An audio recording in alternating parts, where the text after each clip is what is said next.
దేశంలోని కోట్ల మంది భక్తులు ఎంతో ఉత్కంఠగా ఎదురు చూసిన పూరి జగన్నాథుని రత్న భాండాగారం రహస్య గది తలుపులు గురువారం తెరిచారు. దాదాపు 46 ఏళ్ల తర్వాత ఈ గది తలుపులు తెరవడంపై అందరి దృష్టి భాండాగారంలోని సంపదపై పడింది.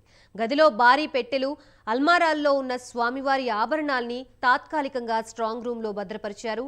ఒడిశా రాష్ట్ర ప్రభుత్వం జస్టిస్ విశ్వనాథ్ రథ్ అధ్యక్షతన ఏర్పాటు చేసిన 11 మంది సభ్యుల సమక్షంలో గురువారం ఉదయం 9:51 రహస్య గది తాళం తీసిన విషయం తెలిసిందే. ఎలాంటి అవాంఛనీయ సంఘటనలు జరగకుండా గట్టి పోలీస్ బందోబస్తు ఏర్పాటు చేశారు.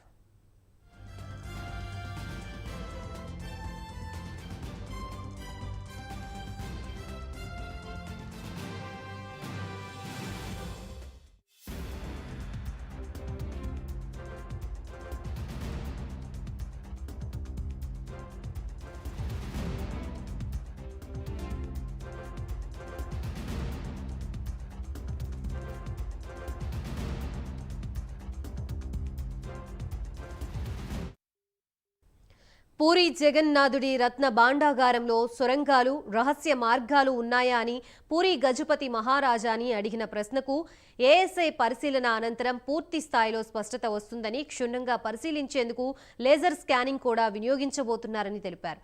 ముందు జాగ్రత్త చర్యలుగా లోపల ఓడ్రాఫ్ జవాన్లని, స్నేక్ హెల్ప్ లైన్లు సిద్ధంగా ఉంచినట్లుగా తెలిపారు.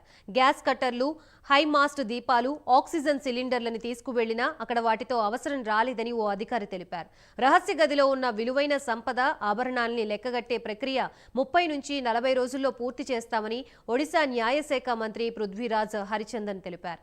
1978లో ఈ భాండాగార సంపదని లెక్కపెట్టడానికి 70 రోజులు పట్టినట్లుగా తెలిపారు.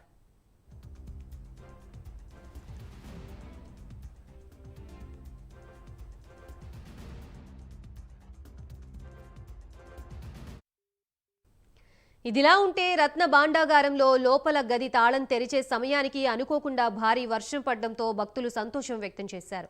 ఇది గొప్ప శుభసూచకమని భావించారు. రహస్య గదిలో పెద్ద పరిణామంలో 3 పెట్టెలు ఉన్నాయని, వాటిలో 2 కలప, 1 స్టీల్తో చేసినవని, అలాగే 4 భారీ సైజు అల్మారాలున్నాయి. వాటిలో 3 కలపతో, 1 స్టీల్తో చేసినవి. ఆ అల్మారాల్లో చిన్న కంటైనర్ తరహా పెట్టెలో స్వామివారి ఆభరణాలున్నట్లు సమాచారం.